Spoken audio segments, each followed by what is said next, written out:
Hello once again, everyone. Thanks for tuning in to another edition of AIW's The Card is Going to Change. And before we get into this week's episode, of course, once I say, boy, I can almost talk, John Thorne. That's what happens when you take 2 weeks off. You jumble your words. We want to give thanks to our sponsors that help us bring the show to you for free on whichever podcast platform you choose to listen. Thanks to our good friends at Smokin' Jay's Barbecue. We always have a good time and appreciate them coming up to Cleveland when they can. And I do believe that Smokin' Jay's will be at Toy Ohio in a few weeks. Can't completely confirm that at the moment, but I believe that that's the case. I'm not too up to date on my Smokin' Jay's news and rumors, but I do think that they will be doing more of their, pop-up restaurants in Massillon. I think I read that the other day.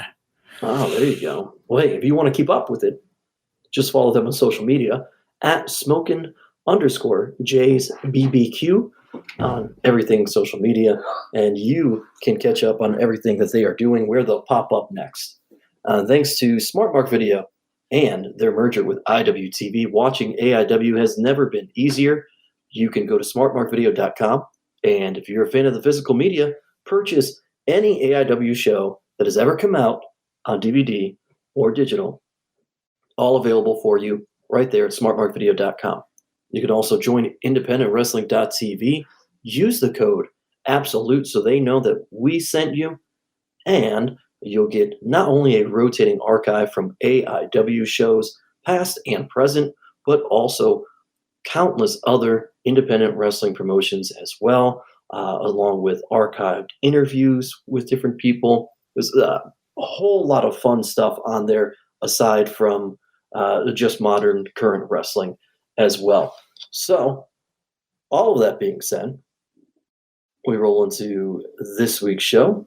Of course, AIW owner John Thorne is here. My name is Steve Guy, your moderator of sorts, and we're going to bounce around a little bit on this week's episode. We've got a show coming up at the Odeon here in a few weeks in February. But before all of that, it's time for the shout-out segment. John Thorne, we haven't done these in a couple of weeks. I don't know if there's a lot to shout out at the moment, but yeah, what are you shouting out? Well, what are you shouting out? Sad shout out, double shout out to the celebrities we lost last week: Meatloaf and Louis Anderson. Those close personal friends of yours. Close personal friends, yeah. Louis Anderson? You ever watch anything he was on? Oh yeah, man, Louis Anderson. He had that cartoon when I was growing up. I was just talking about that today. Yeah, Life with Louis. Man, that was so good. I watched that all the time when I was growing up. Louis Anderson. I mean, he was like in all sorts of movies and TV shows and stuff like throughout the late 80s and 90s. So his big breakout was Coming to America. He was in that and was great in that, and his small role and Family Feud. He's always former host.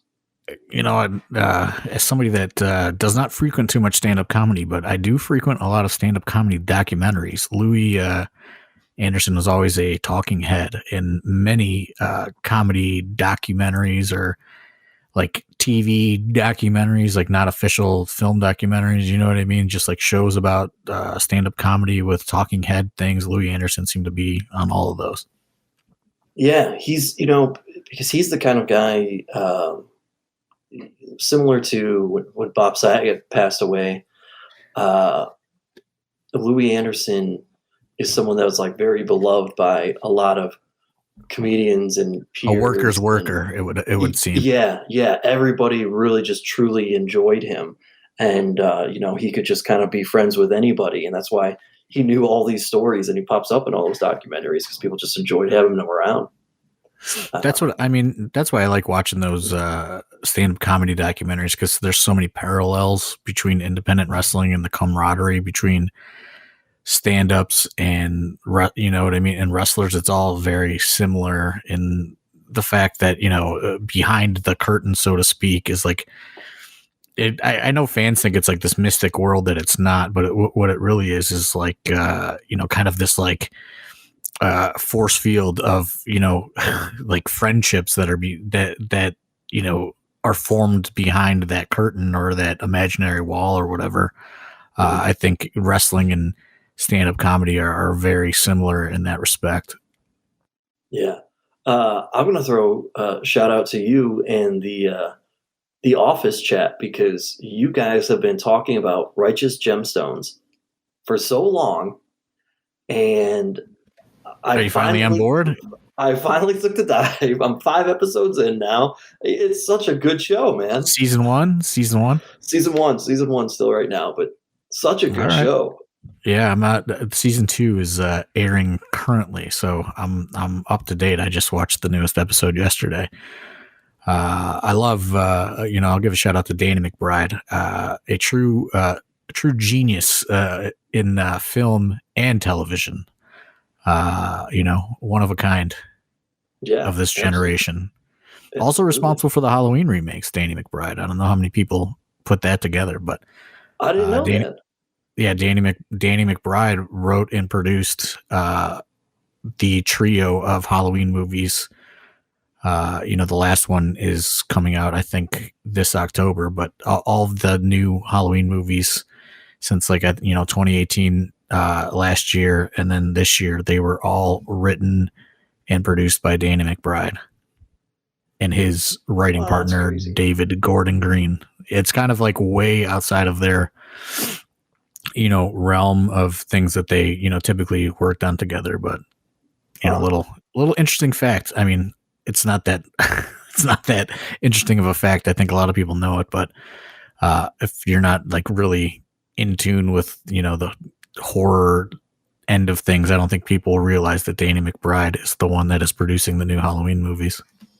Yeah. Shout out to our friends from AEW who will be in Cleveland this week. Hopefully we get to see some of them. That'll be nice. But in particular, I have to give a shout out to the Doctor, DMD. Is that right? Yeah. Britt is on a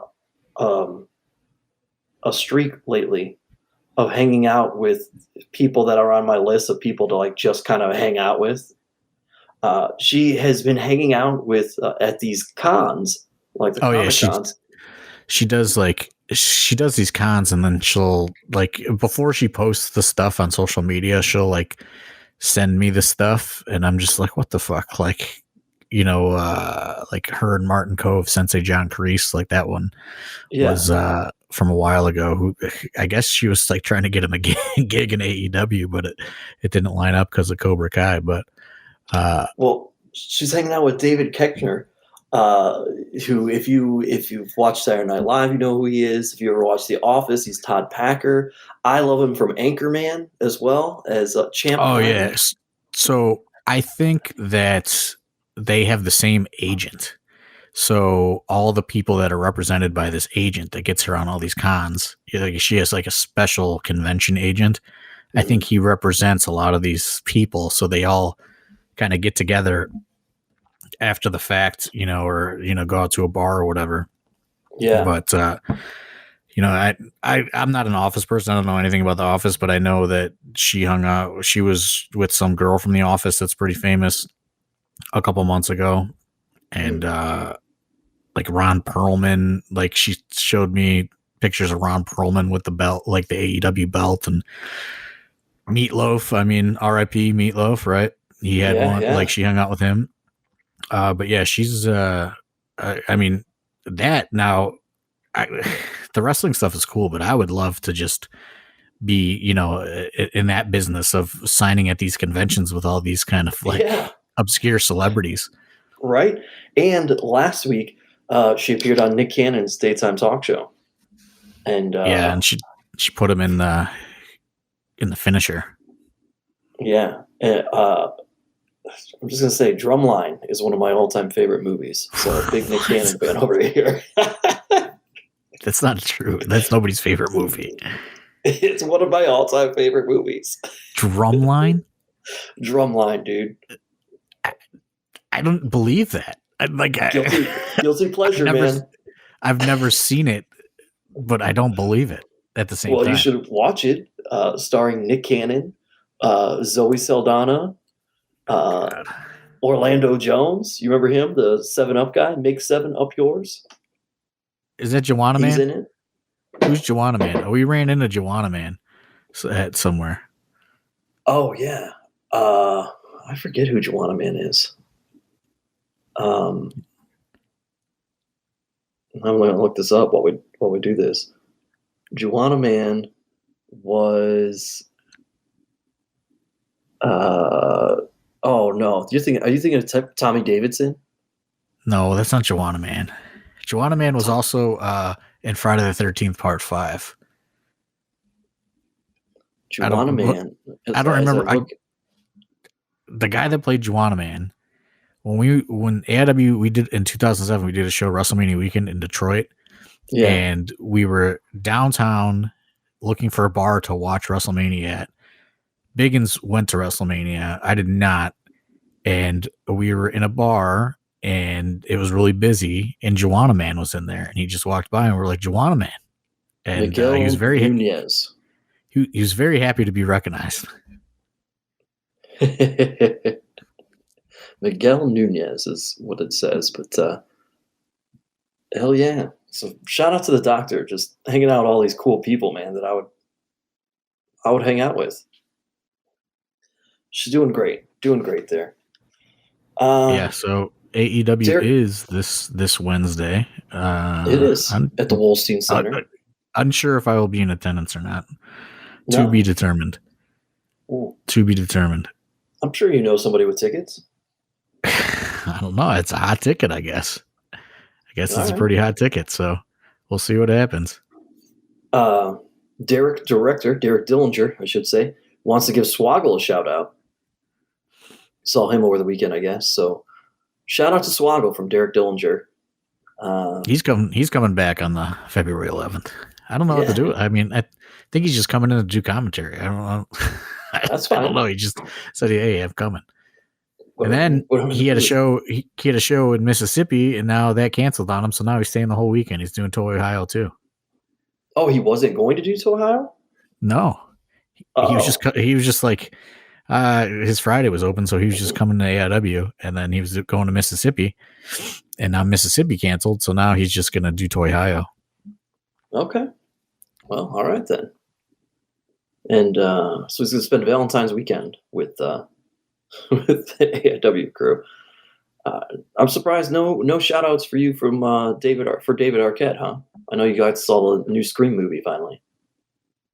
I mean, I'm still a little hot. They canceled on that Hell on Earth that one year, but I did see the new Scream. I went and saw it Sunday night, and I enjoyed it.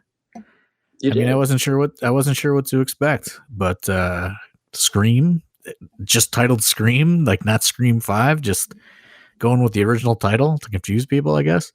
Yeah, it's like kind of a reboot, kind of a sequel. It's like, I don't know. They talk all these insider terms throughout the movie, like it's like a requel. I don't know, but I liked it. I thought, I didn't know what to expect, and I thought it was pretty good. So, shout out to Nev Campbell, close personal friend Nev Campbell. I wish. All right, yeah. Shout out to Sid. There you go. Okay. Anyway, we'll get into the rest of the show. Let's get into it. Because Kim Bishop hates when we just go too long on the shout out segment. Yes, sir. So, well, we do AEW this week, but in 3 weeks, AIW. We have all sorts of special guests coming to that show for you. They are officially announced. All of them are officially announced, I think, at this point. Right? Yeah, unless something else comes together. Sure. I was really working hard on something that fell through today. So I mean, I'm not going to spoil what it was, but I thought we had something big lined up. I've been working on it for about 20-ish days, and it's officially fell apart a couple hours before we're recording this podcast. So back to the drawing board for the one last thing. Even though I don't know if the show needs one last thing. It's pretty crazy just how it all lined up already, but I don't know, always trying to do something, do one more thing, I guess. Yeah. Overcompensate, I guess. We've got Sex Ferguson, who will also be hosting the after party. We've got Brian Myers, Matt Cardona, Swoggle, and Danhausen, all just going to be at the show. Well, I guess we know now potentially Matt Cardona and Brian Myers will be wrestling. That is a thing. They've been challenged by the Rip City Shooters, each individually. So we'll have that. But yeah, all these guys hanging out. What a place to be. You would think that this is All-Star Weekend almost, it feels like. But no. It's, well, that's kind of the benefit of lining up with Toy Hio, and all this stuff fell into place. Shout out to Rick, who puts Toy Hio together. He's been very accommodating to us for the last few years, and the relationship continues to kind of grow. And this is an example of it. His convention, is starting to carry quite a bit of weight right now. And, it's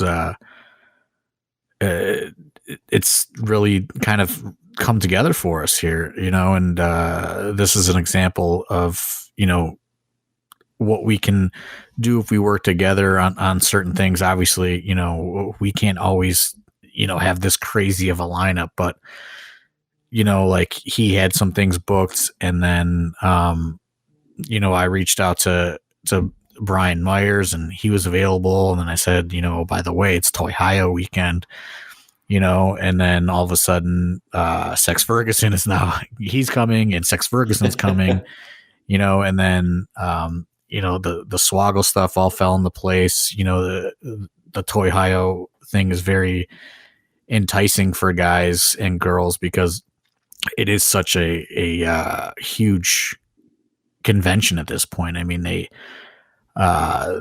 draw a gigantic crowd throughout the day, and huge wrestling fan presence in the crowd. So it's just one of those things that is mutually beneficial, and we're like an hour and a half away from each other, so I don't think we're impeding in each other's businesses at all either. Yeah, that's a good point. So that's that'll be a lot of fun. Let me backtrack a little bit, because I mentioned that challenges had been made, and this took place at AIW's Ether a couple of weeks ago at the Winchester. Our first time at the Winchester in we were there in September. We were there in September. 4 months, I guess that would be 4 months, 5 months, 4 months, something like that. But our first show of the new year, we already got one under our belts in 2022. How did you feel? How did you feel that went, John Thorne? So I was very concerned, obviously coming out of the holidays, everyone saw this crazy COVID spike and, these shortages of tests and like all this, like, it felt like the world was ending all over again. You know what I mean? Like when the pandemic first started. So it was super concerning, with the show, like 2 weeks into the new year when all of this stuff has been going on, and like people's works are shutting down and changing and reverting back to, remote work and COVID, a lot of COVID protocols coming back into play. So, I mean, I'm not going to lie. I got super, super worried about it. And the tickets were like dead. Like it was like deader than dead ticket wise. Like, so I was very concerned, like, okay, like maybe this is the last one at the Winchester, because I don't know how they're going to feel, if we go in there and we bring them, like at the time, I think Monday of the show week, like we had like 30 tickets sold or something like that. Yeah. So it was very concerning. And, especially, like I said, no matter, we've talked about it before, no matter where people fall or whatever, they want people to be vaccinated or have a negative test to attend events there. So that kind of scares some people or deters some people from coming as well, So, it was concerning, and tickets in the walk-up were like the day, 2 days before really picked up, and then the walk-up was like crazy. I told Pedro, I said, you have to stop letting people in. I mean, it's getting too crowded in here. Yeah, we still have to keep it limited. Yeah. I was thinking about this, and I think perhaps one of the factors, though, too, is because, the Winchester requires the vaccination or negative test. And I mean, you could have had some people who were waiting to get their test done, or some people who did wait to get vaccinated, and then they were finally making sure they can get their vaccines, or people just worried about, like you said, maybe they already were vaccinated, but they want to make sure they got their booster, and then they were going back out in public because of everything that happened around the holidays. So, I think some of that stuff was a contributing factor, but yeah, people showed up, that's for sure. And yeah, I mean, it was a pleasant surprise, and the day of the event, we had, before it started, the pre-sale like exceeded all of the tickets for the Ace Degenerate show in September, which was very very light show. So, it definitely gave me, kind of like that push of, okay, like let's keep doing these Winchester shows. We do have quite a few that are planned, but like as we said on the podcast a few weeks ago, I mean, the rug can be pulled out from underneath that, in no time, so yeah. Extremely happy with how it turned out. It's crazy to think, though, that for like Janella and Shelly, for the people that were there, for Janella and Shelly, we had 100 more people in that room somehow. Than we did last 2 Thursdays ago. What was it? 2 weeks ago. 2 weeks ago. 2 weeks ago. So yeah, it's kind of crazy, but I think, we have a sweet spot of where we will cut tickets off at now, to where it is doable, but also, and this is the thing that I talked to Dom about, and the wrestlers aren't going to be too happy about, but like everyone's trying to force these gimmick tables in the back, and you just can't do it in that place, like unfortunately, it takes up too much capacity. So that was also why it was super cramped, is everyone tried to force their gimmick tables in that back wall, and to give themselves space to get behind there and everything. It ate up a ton of space in the room. And I just don't think, for safety reasons, for, being able to walk, I just think we're going to have to tell the wrestlers they can't sell gimmicks until intermission or after the show, because it just took up too much space. Or, if they want to sell gimmicks, they got to bring their own table, and they got to, they're going to have to break it down before the show starts.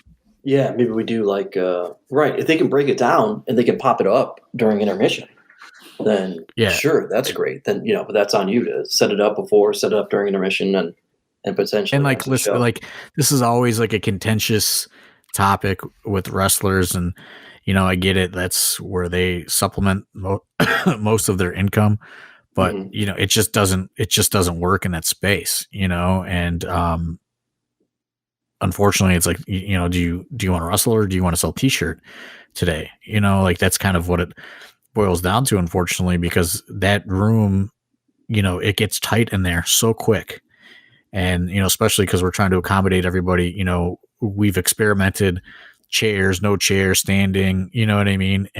So we went to no chairs last time, and people were pissed about it. So we put the, 20 chairs out or whatever. This time, so unfortunately, I want to accommodate the customer as opposed to the AIW student that has a new t-shirt, and like, maybe that sounds bad, but if they really want your t-shirt, they'll buy it, after the show or before the show, or during intermission, like you're not out there working that table any of those other times anyway, so, that's one thing that I want to change. We've had wrestlers set up at the ring previously, plenty of times during those Winchester shows. You know what I mean? Like during intermission or before the show. So look, that's they've got options and places to be, and also the Winchester. I feel, and you know, speaking with you agree or not, but it more so than the Odeon or you know a venue like Force Sports, let's say.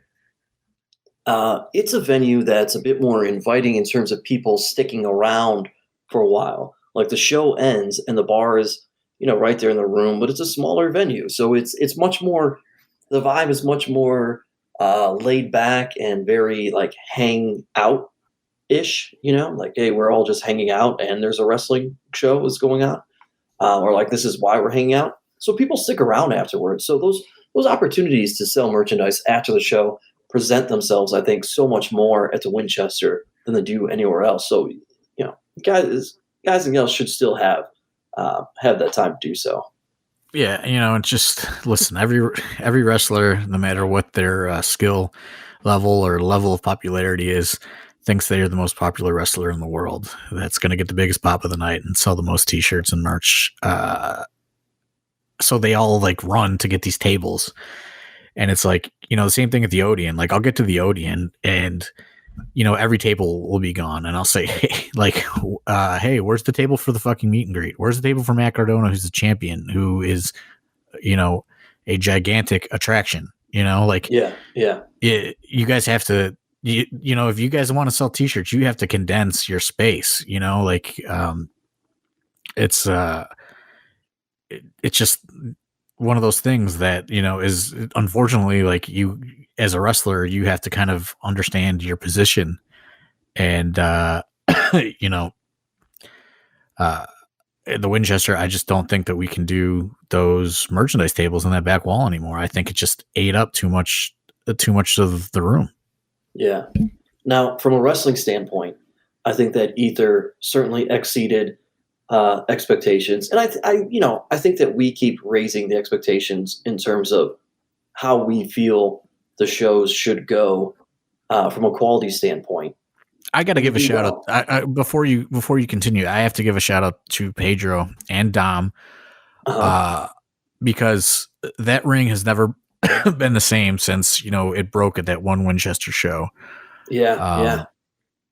And you know, we've paid welders, we've bought new robes, we've done all these different things to try to remedy it, and it's never really come back to being the same. But Pedro and Dom got to the Winchester super early on January 13th, and they worked on that ring and did things to it to where it is not back to perfect form like it was, but they got it to be the closest it's been since it broke. And I'm always, you know, that ring is always a big concern in doing the Winchester shows in general, or bringing in certain talents, you know what I mean? Because, you know, I feel a little, you know, I feel a little hesitant about putting certain people in that ring, because I don't know, you know, what's going to happen, because sometimes the ropes just won't get tight on it and all these different things.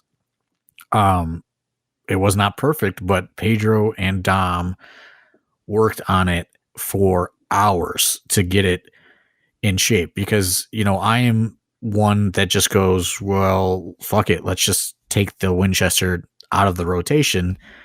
And they very much are proponents in we will make it work. And, you know, since AIW started, Pedro has been making things work. But, you know, I just want to give them a shout out, because, you know, people were able to, you know, go to the top rope and, you know, do dives and different things on this show, to where, you know, at Ace Degenerates, it was like, you know, it was very, very tough to work in. And, you know, shout out to the people that did have to work around that. And, you know, that is why, that is another reason why we put a lot of students on these shows, you know, because it is one of those kind of things you have to learn to work with. You have to learn to work with the ring that you're given for the day. But yeah, I'm always super hesitant to go forward, and they reassure me that they'll make it work, and they did. It was the best it's been, and I think that they have a plan going forward that can continue to get it to that level or continue to improve it. So, outside of having to spend, thousands of dollars buying an entirely different ring, I just wanted to give them a shout out for making it, passable, and, that added to the quality of the show. Yeah, absolutely. Double shout out to Pedro here, because you could check out a podcast with Pedro, a Patreon exclusive, a Pedro Patreon podcast right now. As he sits down with John Thorne and they talk about kind of the history of AIW. I know a lot of people are fans of that. Yeah, people are big fans of that. So, but the show itself, in terms of the quality of wrestling, I think it exceeded expectations. I know one person that you were a fan of in particular. When we book television stars, you always wonder what you're going to get. And I remember the first time that we booked Matt Cardona, and he goes flying over the top ropes at the Odeon. You're like, oh my God, I can't believe he just did that. Having Max Caster there and his match with Derek very much reminded me of that moment, because I thought Max Caster kind of was in the same vein, and you got your money's worth out of Max Caster, that's for sure. I was I was certainly, I'm certainly a big Max Caster fan. I think, some people may think it's a crazy take, but I think he can be, a top dog in the industry. I think he has all the tools to be that eventually, if they decide to go that direction ever. I think he can definitely be a guy. So I was I've been trying to book him for a while, and there's all these kind of different things and ways to book AEW talents, and I was finally able to line it up for a Thursday, and he could have came in and did nothing. The night before, he did an angle with Sting, you know what I mean, right. That was leading to a match with Sting the following week on international television. So he could have came in, he could have did nothing. And I don't really know what the relationship is between him and Derek. I know that they have talked, over the years. I don't know to what extent, but he really wanted to work hard for Derek, and he did. And it was it showed throughout the match. He did fucking running, cactus elbow to the floor. Yeah. All kinds of stuff that he did not have to do, that I probably wouldn't do if I was getting ready to wrestle fucking Sting, Right. But a shout out to him. He was great with all the fans. He did a meet and greet, and not a bad thing to say about him. I mean, I thought it was a great experience, and like you said, you never know what you're gonna get when you book somebody that's on television or that's been on television. Everyone kind of takes that fame differently or whatever, or the situation of an independent booking differently. Everyone kind of, it's never like okay, I'm the boss, here's how it's gonna go, you know what I mean? Yeah. It's certainly like always a unique experience whenever you book a star, so to speak. But Max Caster, I thought was great, and I would certainly use him again if the situation made sense for both parties. There you go. Quite a few debuts or just new faces or rarely used faces on this show. And I think that's really the fans and us were very happy with it. That's really good. The point of these Winchester shows going forward, we want to make them a little different. We want to, use them to, give talent different opportunities. And, some people will, come back. Some people won't come back. Some people will show up on the Odeon or the Tadmor Shrine. Some people won't. Some people will just wrestle exclusively at the Winchester. I mean, we're just kind of, putting those, expanding our web, so to speak, of talent that we can pull from. If we need to pull, from, you never know who's getting signed, who's not, who's getting released. You know what I mean? Who's quitting, who's retiring, who's mad at wrestling. You know what I mean? Like, there's just so many things that happen. It's always good to have a deeper talent pool to pull from. So that's kind of the point of the Winchester shows, is kind of adding to those relationships and those different talents that we can use going forward. Yeah, good to see Uncle Chase Burnett gets in there. Old man, old band, mix it up. Yeah, it was something like, I think Caden said it was like 11 and a half years since his last AIW booking. So that was pretty wild. Yeah. That was a fun match. People were excited about. They had the surprise of Bobby Orlando getting in there. Switcheroo. Shout out to Bobby Orlando, who's, I guess, been showing up on Barstool Sports lately. Nick Sanka texted me about that today. He's like, did you know this guy? I was like, yeah, he was on the Winchester show like 2 weeks ago. He's like, he's on Barstool Sports. Yeah, Bobby Orlando actually just kind of, shout out to him. He just traveled out to kind of show face. He had been coming out years ago with CPA, and they did a few dark match things and things of that nature. And CPA kept coming and got on more shows. And Bobby Orlando he came out, and Max Caster said some Cap guys were thinking about just coming out and showing face, and Bobby Orlando did. And, it turned out that TKD had some sort of family emergency, was unable to make it.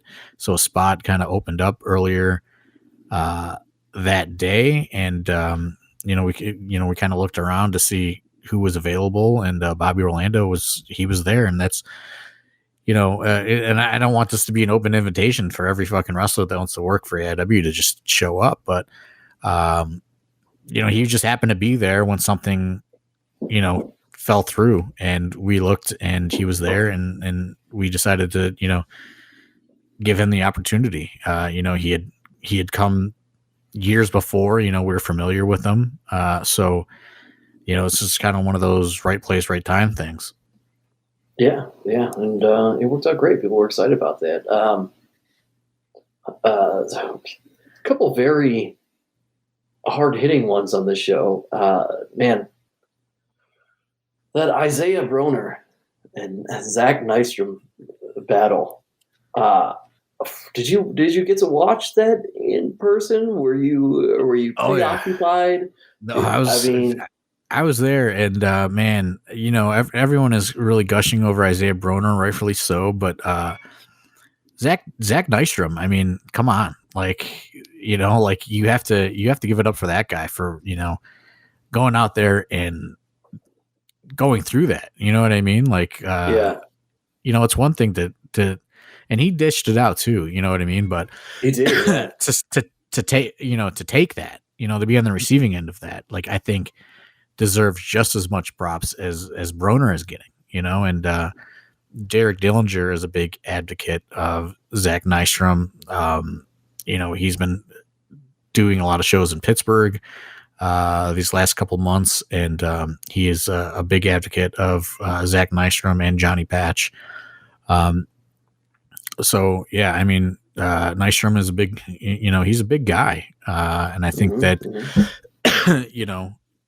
you never know with those, these days, if you're over 6 feet tall, you're on the radar, so who knows what's going to happen with him. But certainly I was a big fan of the match. I think there's a lot of upside to both those guys, Nystrom and Broner.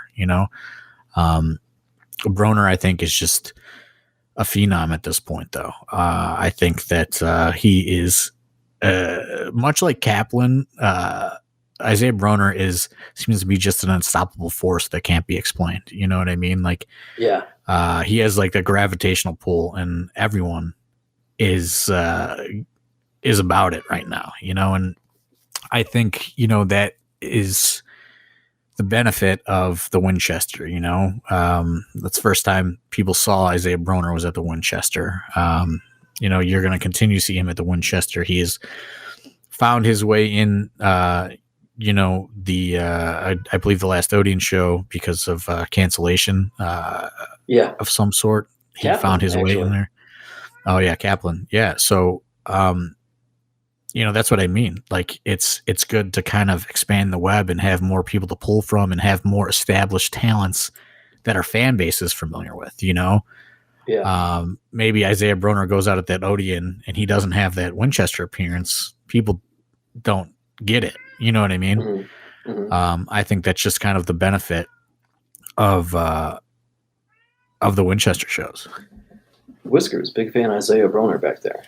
The other one with just dudes destroying each other, we rightfully so. The funny thing is we said we were going to make Kaplan and Hoodfoot the final match of the evening because we were nervous about the ring. And then these guys just brawled everywhere but the ring the majority of the match. I hate to quit like harping on like this is the reason for the Winchester shows, but to be honest, I don't watch a lot of other independent shows. I don't watch a lot of any other wrestling. I try to really decompress from wrestling like when I'm not doing it. So, Hoodfoot is a name that you see everywhere. But I mean, I've never actually sat and watched Hoodfoot. You know what I mean? And it was a deal that Dom worked out, and he initially, wanted to have Hoodfoot do something else. And I said, listen, I don't know a lot about Hoodfoot, but what I do know is I think Hoodfoot and Kaplan is the money match to happen. And we made that switch. And, anymore, like, I don't really buy into like the hype, like of people, the Twitter hype, all that shit. Mm-hmm. I just think that a lot of it, like after just doing this for so long, like I think a lot of it just is so unjustified, and or it only works at one place and it doesn't work at another place, and like you don't get the same thing. So I didn't know what to expect with Hoodfoot. I thought him and Kaplan would be intriguing on paper. I'll say this, Hoodfoot, and I told him to his face, I said, you are as advertised. He is as advertised. I mean, everything you've heard about Hoodfoot is 100% true. I mean, the guy goes hard, and I'm happy that Dom kind of pushed it a little bit, but with that said, Hoodfoot I would have never brought Hoodfoot in to the Odeon, you know what I mean, and gone, mm-hmm. Hey man, here you go. Here's a marquee match at our main venue, when we have a full roster. I never would have did that. That's just how I operate. You know what I mean? Like it's like Hoodfoot is in that, he's in that ascent kind of position right now throughout the industry. And I don't know that if I would have ever did that because, he has ascended elsewhere. So, it's just kind of like a weird thing. And I'm a Hoodfoot fan. I would certainly bring him back again, after watching him and Kaplan. I mean, they went hard. And like I said, Hoodfoot is as advertised, and he was aware of Kaplan and Kaplan was aware of him. And, they both they work. I mean, as well as those two guys can work together, they worked well together. And, I thought it was a spectacle, and it was everything that a main event in AIW should be. And, I will eat my words for not being on board initially. I mean, Hoodfoot is as advertised, and, I think he has a tremendous upside, and there's a reason why he's been showing up on a lot of shows throughout the country. Yeah, absolutely. The other new face I want to bring up is because constantly on this podcast, when we open it up to questions, everyone wants to know, is there a rebirth of a quote-unquote women's division coming up? And AIW does a lot of intergender stuff. But we did bring in Katie Arquette, and Megan Myers returned. What did you think? You have Jocelyn, obviously. We have Eden Von England, who was on this show. Are you starting to see slowly? I don't know we touched on it a little bit, but are you starting to feel even more confident that this could potentially become a reality down the line? Well, I got to correct you. I believe Eden identifies as a non-binary. So this is true. I don't know. Correct. I don't know if she would, or I don't know if they would fall into. See, I'm not good at that. The whole thing, I know, but we're learning. We're trying. I don't know if they would fall into that, but and listen, with what I've been trying to put together for the last 20 days is any indication. Sorry, Justin Summers has a big cough. I think my neighbor's outside smoking cigarettes or something. I'm getting a whiff of something up here in the upper window of the newly remodeled AIW offices. But I don't think that there's any girls' night out events in sight. I'll say that. I had a long talk with Pedro about it, who was really trying to get it together. And, we put a list together, and I said, well, once we run through these X amounts of females, then where do we go? You know what I mean? And after talking to some of the people we've had previous relationships with who are now available, I think we're very far apart on a lot of things right now, So, that said, I don't think there's a girls' night out or the AIW Women's Championship returning in the near future. What I will say is, Jocelyn is very active at our school. Meg was very active at school. There is an obligation in an end of the bargain that I must hold up, so you will see, them get featured on these different events, and with that comes, other talents for them to compete against. So, this was just one of those opportunities. We haven't really seen Meg do much since the Go for Broke stuff, if I'm not mistaken. So, just a couple of return shows. Couple shows, yeah.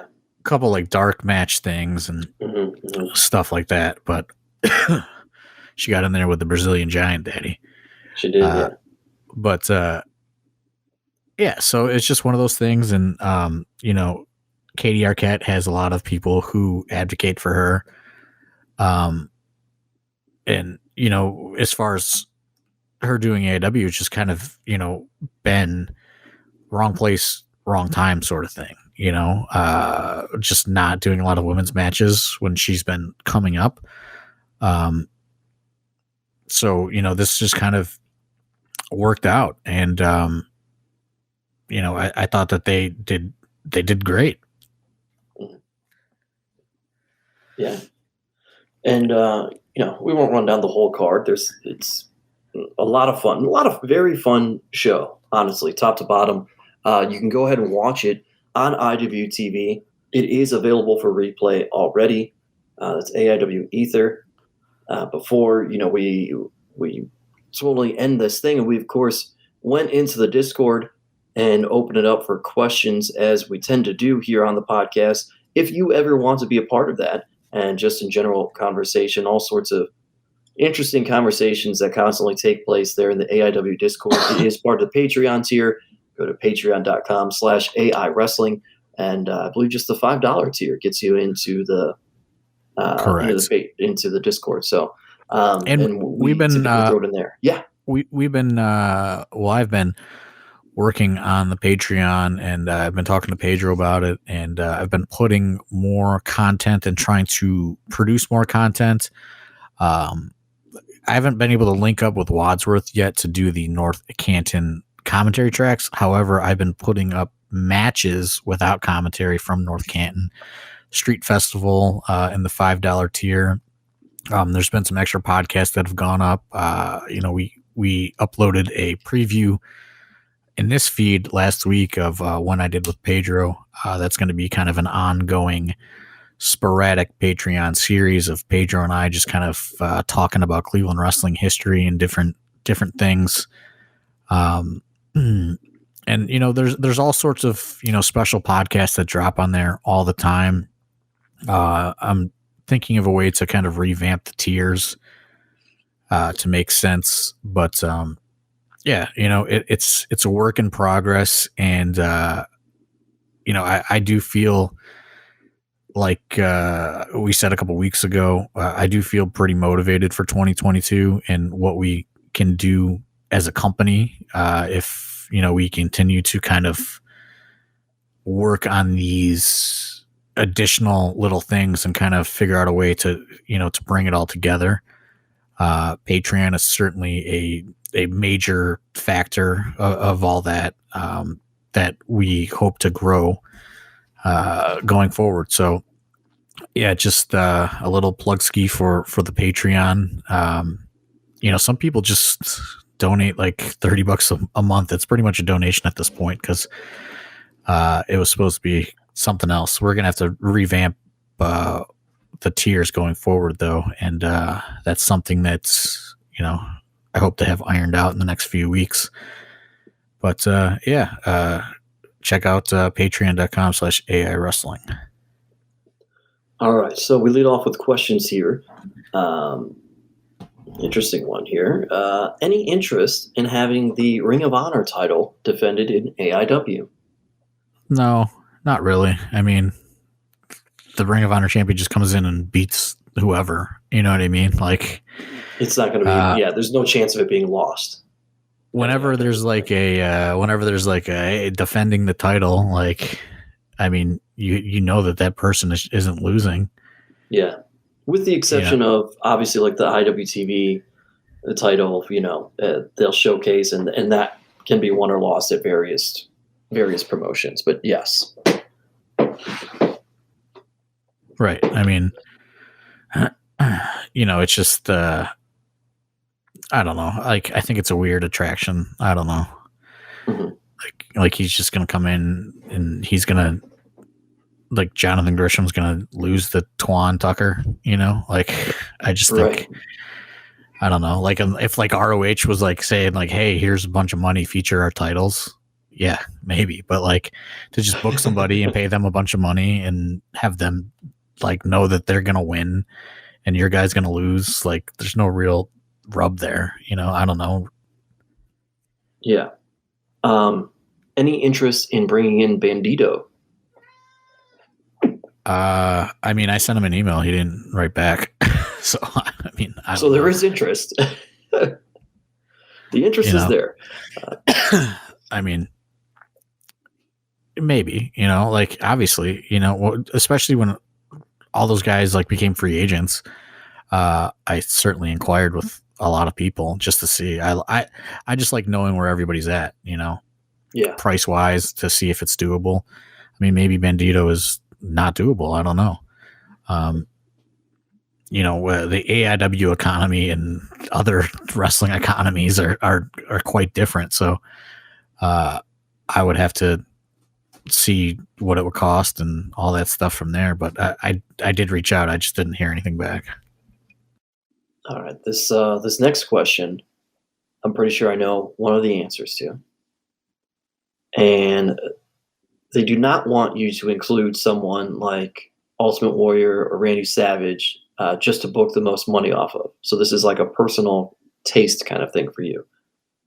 If you could book 3 deceased wrestlers to work AIW, who would they be? Oh man, there's a lot of deceased wrestlers. I know. I mean, I think the Big Boss Man would be sick. Dom and I always talk about that. Fuck, man. There's so many, but there's so many dead wrestlers. I don't even know how. I mean,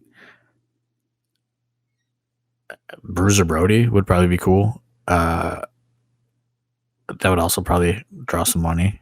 Yeah. Man, I got a weird one because I'm drawing a blank and this person popped into my head. I'm gonna go with Big Daddy V Viscera. I think that would be sick. They book him on an indie.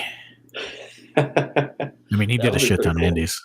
He did a shit ton of indies, but yeah, like during the Attitude Era, I always see him on these old posters like from like 1998 indies, and it's like Viscera. But I mean, that's probably like not the best list because I'm drawing a blank right now. Mr. Perfect.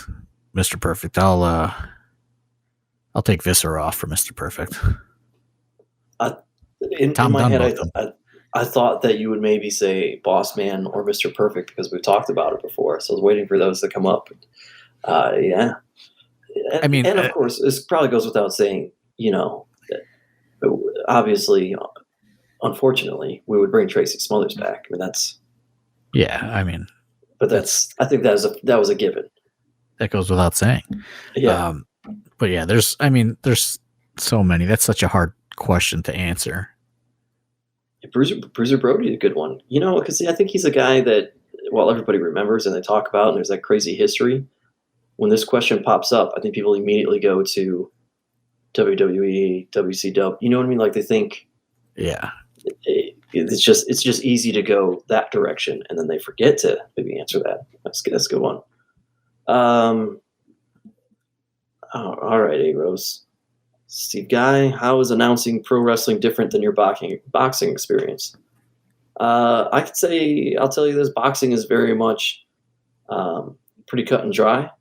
Right? Get in there and say the names, say where they're from, and that's it. AIW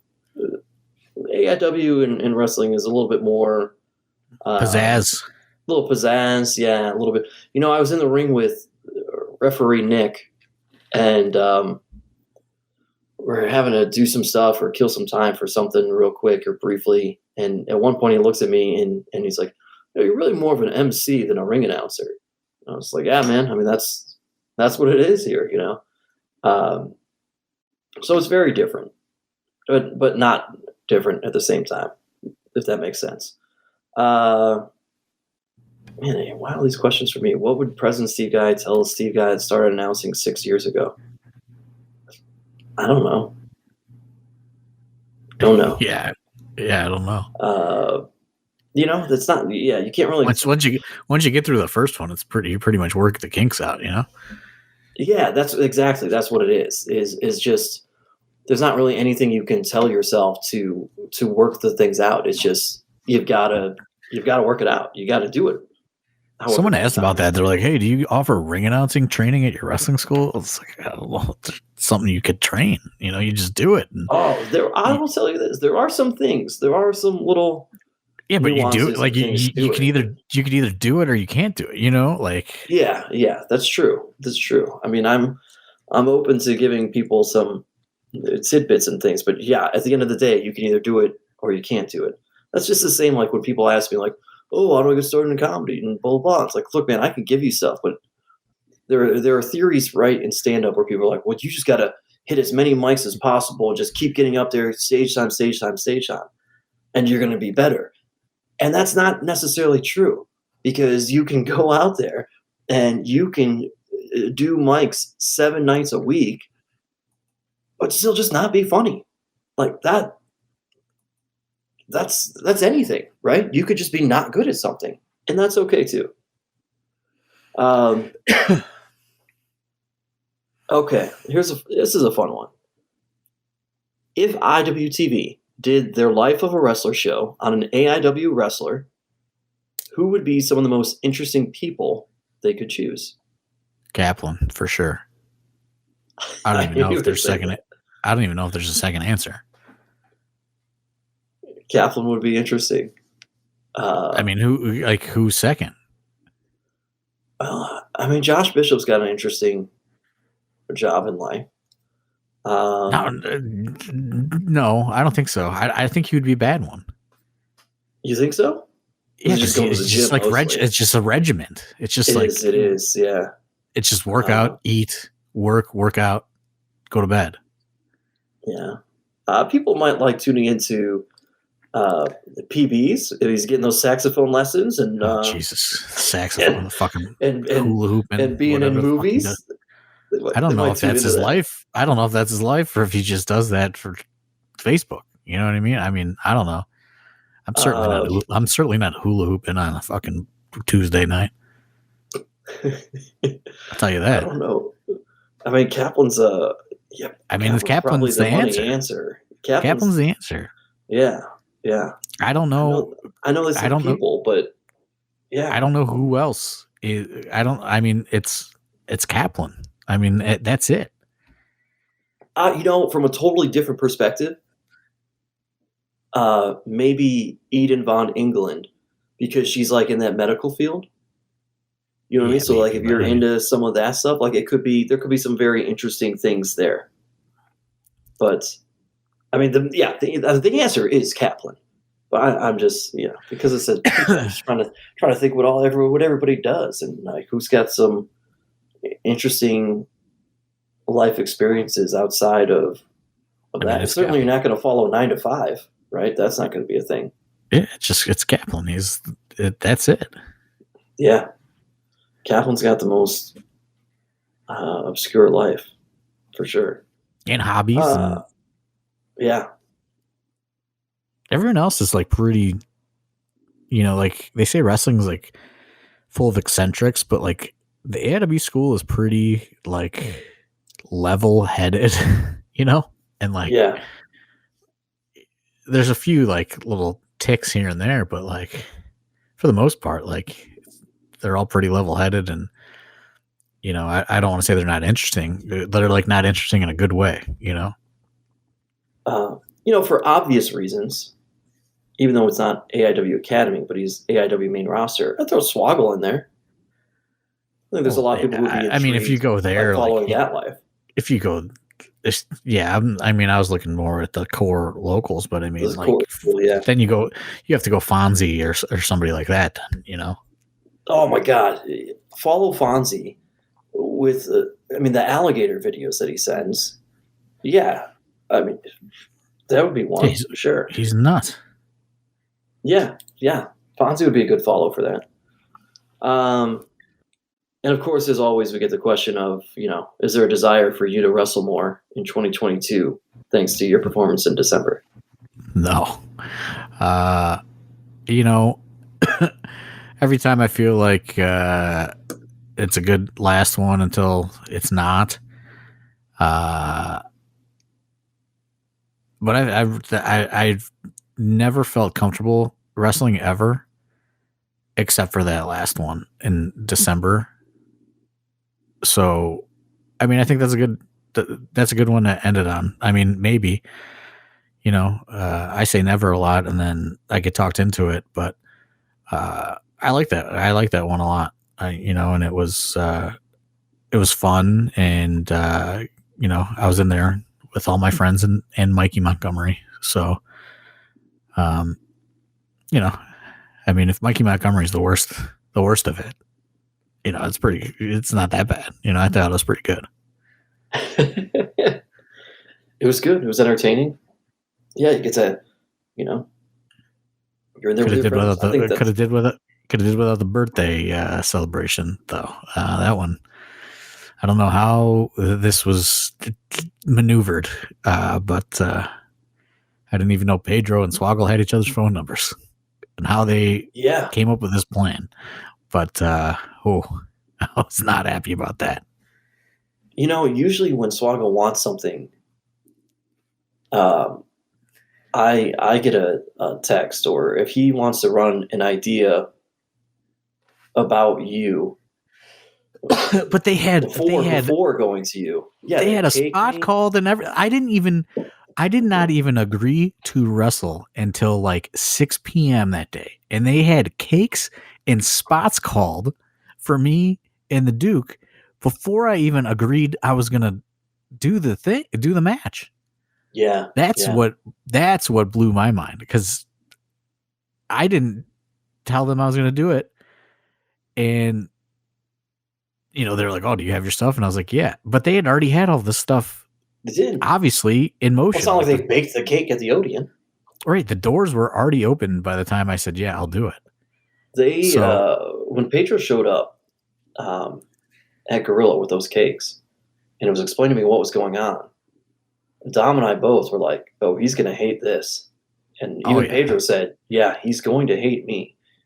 And I was like, "This is not." I was like, "This is not good. He's going to be really angry." I was like, "Also, he does not like cake." Yeah, well, that too, but I don't like stuff like that at all. I don't like, and that's a big reason why I don't like to wrestle, is I don't really like attention on myself at all. I like, being behind the curtain, so to speak, or whatever. So I just never am comfortable with it. So, that's why I don't anticipate doing much more.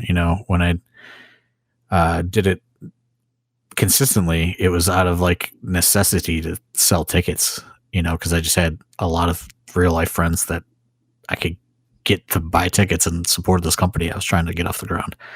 Yeah. But, now there's like not a lot of reason for me to do it, and like there's so many more people I think deserve the attention. I don't need to be out there, wrestling matches or cutting promos or, like my time is done doing that as far as I'm concerned. But it was, I thought, a enjoyable experience. And I felt, I felt that, like I felt happy with it, once it was over. Yeah. There you go.